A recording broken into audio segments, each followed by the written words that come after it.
একসময় দূর রাজ্যে অরোরা নামে এক সুন্দরী রাজকন্যার জন্ম হয়।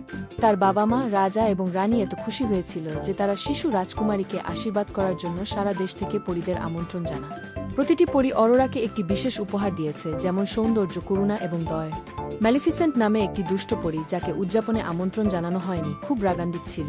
তিনি পার্টিটি বিধ্বস্ত করেছিলেন এবং শিশু রাজকুমারীকে অভিশাপ দিয়েছিলেন, ঘোষণা করেছিলেন তার ষষ্ঠ জন্মদিনে সে একটি চরকায় তার আঙুল ছিঁড়বে এবং মারা যাবে। ভালো পরীরা অভিশাপকে নরম করার চেষ্টা করল। একজন পরী বলেছিল সে মরবে না, কিন্তু সে 100 বছর গভীর ঘুমে পতিত হবে, শুধুমাত্র সত্যিকারের ভালোবাসার চুম্বন দ্বারা জাগ্রত হবে। রাজা এবং রানী অরোরাকে রক্ষা করার প্রয়াসে রাজ্যের সমস্ত ঘূর্ণায়মান চাকা ধ্বংস করার নির্দেশ দেন। তাদের প্রচেষ্টা সত্ত্বেও তার ষষ্ঠ জন্মদিনে অরোরা একটি লুকানো চরকা খুঁজে পায় এবং গভীর ঘুমে পড়ে তার আঙুলটি ছিঁড়ে ফেলে। পরীরা তাকে দুর্গের টাওয়ারে একটি সুন্দর বিছানায় শুইয়ে দেয় এবং পুরো রাজ্যের উপর একটি মন্ত্র ছুড়ে দেয়, সবাইকে ঘুমাতে দেয় যাতে তারা সবাই একসাথে জেগে ওঠে। বছর কেটে গেল এবং ফিলিপ নামে একজন সাহসী রাজকুমার ঘুমন্ত রাজকুমারীর গল্প শুনলেন। তিনি প্রাসাদে প্রবেশ করেন, চারপাশে বেড়ে ওঠা কাঁটাগুলির মধ্য দিয়ে লড়াই করেন এবং অবশেষে অরোরাকে খুঁজে পান। তিনি তাকে আলতো করে চুম্বন করলেন এবং অরোরা রাজ্যের সকলের সাথে জেগে উঠল। অরোরা এবং প্রিন্স ফিলিপ প্রেমে পড়েছিলেন, বিয়ে করেছিলেন এবং সুখে জীবনযাপন করেছিলেন। এক সময় কথা বলা প্রাণী এবং ছকছকে স্রোতে ভরা একটি জাদুকরী বনে নাইক্স নামে একটি পরী বাস করত। ঝলমলে ডানা এবং উজ্জ্বল জামাকাপড় সহ অন্যান্য পরীদের থেকে ভিন্ন, নাইক্স এর গভীর আবলুজ ডানা ছিল এবং একটি পোশাক পরতেন যা রাতের আকাশের মতো ছকছকে। তিনি কালো পরী নামে পরিচিত ছিলেন। নাইক্স এর একটি বিশেষ উপহার ছিল, তিনি অন্ধকার রাতগুলিকে আলোকিত করতে আকাশ থেকে তারাগুলিকে নামিয়ে আনতে পারতেন। তার সবচেয়ে ভালো বন্ধু ছিল ওরিয়ন নামক একটি বুদ্ধিমান বুড়ো পেঁচা, যে তাকে বনের বাইরের পৃথিবী সম্পর্কে গল্প বলতে ভালোবাসত। একদিন একটি ভয়ানক ঝড় বনে আঘাত হানে এবং জাদুকরী ক্রিস্টাল অফ লাইট, যা বনকে সুরক্ষিত এবং সুন্দর রেখেছিল, টুকরো টুকরো হয়ে গেল। জঙ্গল অন্ধকার এবং শীতল হয়ে উঠল এবং পশুরা ভয় পেয়ে গেল। নেক্সট জানত যে তাকে টুকরোগুলি খুঁজে বের করতে হবে এবং আলোর ক্রিস্টাল পুনরুদ্ধার করতে হবে। অরিজনকে তার পাশে রেখে সে একটি সাহসী দুঃসাহসিক কাজ শুরু করে। তারা ঘন বনের মধ্য দিয়ে ভ্রমণ করেছিল, গর্জনকারী নদী পার হয়েছিল এবং খাড়া পাহাড়ে উঠেছিল। তাদের ভ্রমণের সময় তারা সাহায্যের প্রয়োজনে অনেক প্রাণীর সাথে দেখা করেছিল। নেক্স একটি হরিণ পরিবারকে তাদের বাড়ির পথ খুঁজে পেতে সাহায্য করার জন্য তার জাদু ব্যবহার করেছিল। কাঠবিড়ালি পরিবারের জন্য একটি ভাঙা সেতু ঠিক করেছিল এবং তার তারার আলো দিয়ে একটি আহত শিয়ালকে সুস্থ করেছিল। তারা অন্যদের সাহায্য করার সময় তারা আলোর ক্রিস্টালের টুকরো খুঁজে পেয়েছিল। উদারতার প্রতিটি কাজ বনে আরও আলো এবং আশা নিয়ে এসেছিল। অবশেষে অনেক দুঃসাহসিক কাজ করার পরে নাইক্স এবং ওরিয়ন একটি একাকী ড্রাগন দ্বারা সুরক্ষিত একটি গভীর অন্ধকার গুহা স্টিকের শেষ অংশটি খুঁজে পায়। নেক্স সদয়ভাবে ড্রাগনের কাছে গেল এবং জানল যে সে দুঃখিত এবং একাকী। তিনি তার বন্ধু হওয়ার প্রতিশ্রুতি দিয়েছিলেন এবং বিনিময়ে ড্রাগন তাকে ক্রিস্টাল অফ লাইটের চূড়ান্ত টুকরোটি দিয়েছিল। বনের হৃদয়ে ফিরে নাইক্স টুকরোগুলিকে একত্রিত করে এবং ক্রিস্টাল অফ লাইট পুনরুদ্ধার করে। বন রঙে প্রস্ফুটিত হয়েছিল এবং সবাই সাহসী এবং দয়ালু কালো পরী নাইক্সের জন্য উল্লাস করেছিল। নাইক্সের সাহসিকতা এবং উদারতা সকলের দ্বারা উদযাপিত হয়েছিল এবং সে এবং ওরিয়ন বনের দেখাশোনা করতে থাকে, নিশ্চিত করে যে এটি সর্বদা আলো এবং ভালোবাসায় পরিপূর্ণ ছিল। ম্যালিফিসেন্ট, যাকে উদযাপনে আমন্ত্রণ জানানো হয়নি, তিনি খুব রাগান্বিত ছিলেন।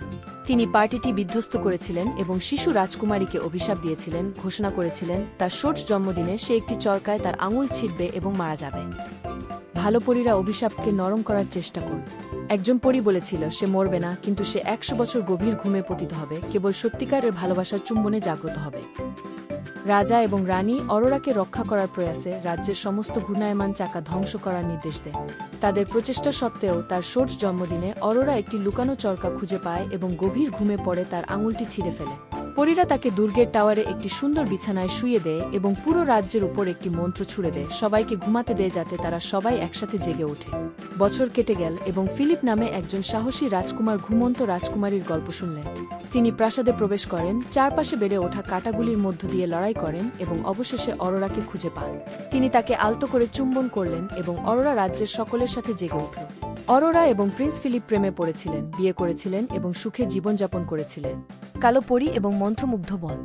এক সময় কথা বলা প্রাণী এবং ছকছকে স্রোতে ভরা একটি জাদুকরী বনে নাইক্স নামে একটি পরী বাস করত। ঝলমলে ডানা এবং উজ্জ্বল জামাকাপড় সহ অন্যান্য পরীদের থেকে ভিন্ন, নাইক্স এর গভীর আবলুজ ডানা ছিল এবং একটি পোশাক পরতেন যা রাতের আকাশের মতো ছকছকে। তিনি কালো পরী নামে পরিচিত ছিলেন।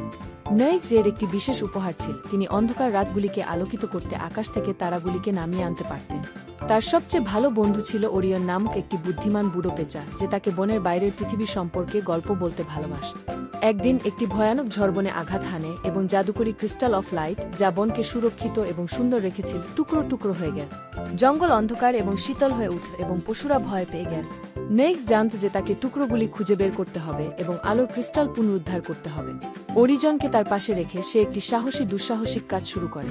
তারা ঘন বনের মধ্য দিয়ে ভ্রমণ করেছিল, গর্জনকারী নদী পার হয়েছিল এবং খাড়া পাহাড়ে উঠেছিল।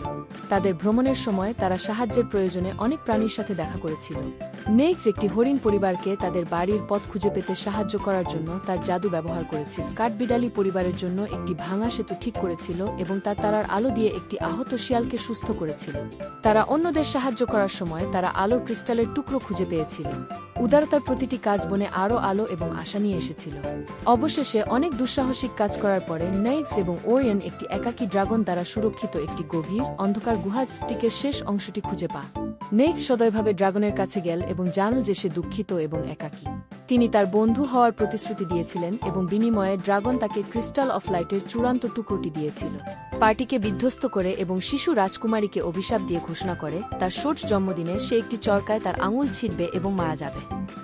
ভালো পরীরা অভিশাপকে নরম করার চেষ্টা করল। একজন পরী বলেছিল সে মরবে না, কিন্তু সে 100 বছর গভীর ঘুমে পতিত হবে, কেবল সত্যিকারের ভালোবাসার চুম্বনে জাগ্রত হবে। রাজা এবং রানী অরোরাকে রক্ষা করার প্রয়াসে রাজ্যের সমস্ত ঘূর্ণায়মান চাকা ধ্বংস করার নির্দেশ দেয়।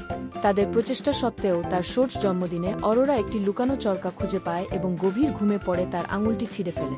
পরীরা তাকে দুর্গের টাওয়ারে একটি সুন্দর বিছানায় শুইয়ে দেয় এবং পুরো রাজ্যের উপর একটি মন্ত্র ছুড়ে দেয়, সবাইকে ঘুমাতে দেয় যাতে তারা সবাই একসাথে জেগে ওঠে। বছর কেটে গেল এবং ফিলিপ নামে একজন সাহসী রাজকুমার ঘুমন্ত রাজকুমারীর গল্প শুনলেন। তিনি প্রাসাদে প্রবেশ করেন, চারপাশে বেড়ে ওঠা কাঁটাগুলির মধ্য দিয়ে লড়াই করেন এবং অবশেষে অরোরাকে খুঁজে পান। তিনি তাকে আলতো করে চুম্বন করলেন এবং অরোরা রাজ্যের সকলের সাথে জেগে উঠল। অরোরা এবং প্রিন্স ফিলিপ প্রেমে পড়েছিলেন, বিয়ে করেছিলেন এবং সুখে জীবনযাপন করেছিলেন।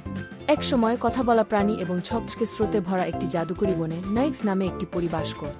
ঝলমলে ডানা এবং উজ্জ্বল জামাকাপড় সহ অন্যান্য পরীদের থেকে ভিন্ন নাইক্স এর গভীর আবলুজ ডানা ছিল এবং একটি পোশাক পরতেন যা রাতের আকাশের মতো ছকছকে। তিনি কালো পরী নামে পরিচিত ছিলেন। নাইক্স এর একটি বিশেষ উপহার ছিল, তিনি অন্ধকার রাতগুলিকে আলোকিত করতে আকাশ থেকে তারাগুলিকে নামিয়ে আনতে পারতেন। তার সবচেয়ে ভালো বন্ধু ছিল ওরিয়ন নামক একটি বুদ্ধিমান বুড়ো পেঁচা, যে তাকে বনের বাইরের পৃথিবী সম্পর্কে গল্প বলতে ভালোবাসত। একদিন একটি ভয়ানক ঝড় বনে আঘাত হানে এবং জাদুকরি ক্রিস্টাল অফ লাইট, যা বনকে সুরক্ষিত এবং সুন্দর রেখেছিল, টুকরো টুকরো হয়ে গেল। জঙ্গল অন্ধকার এবং শীতল হয়ে উঠল এবং পশুরা ভয় পেয়ে গেল। নেক্স জানত যে তাকে টুকরোগুলি খুঁজে বের করতে হবে এবং আলোর ক্রিস্টাল পুনরুদ্ধার করতে হবে। অরিজনকে তার পাশে রেখে সে একটি সাহসী দুঃসাহসিক কাজ শুরু করে। তারা ঘন বনের মধ্য দিয়ে ভ্রমণ করেছিল, গর্জনকারী নদী পার হয়েছিল এবং খাড়া পাহাড়ে উঠেছিল। বনের হৃদয়ে ফিরে নাইস টুকরোগুলিকে একত্রিত করে এবং ক্রিস্টাল অফ লাইট পুনরুদ্ধার করে। বন রঙে প্রস্ফুটিত হয়েছিল এবং সবাই সাহসী এবং দয়ালু কালো পরী নাইজের জন্য উল্লাস করেছিল। এবং তাই ব্ল্যাক ফেয়ারি এবং তার বন্ধুরা সুখের সাথে বসবাস করত এমন একটি বনে যা আরও একবার উজ্জ্বল এবং জাদুকরী ছিল।